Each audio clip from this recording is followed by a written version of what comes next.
Hey friends, if you wish to fix a media disconnected error message on your Windows computer, then please watch this video.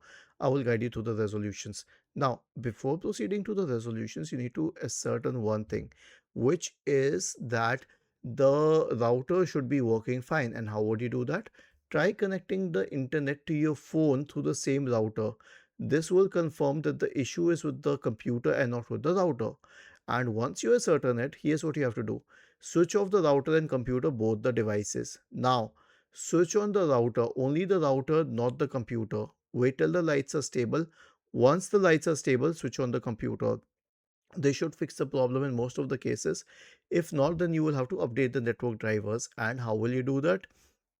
Since the internet is not working, download the drivers on a different computer, shift it to your main computer using a USB drive or a pen drive, and then install it. Was this helpful? If yes, then please subscribe to the channel. If not, then let us know in the comment section of the video on how we could help you further. Thank you for watching this video and have a nice day.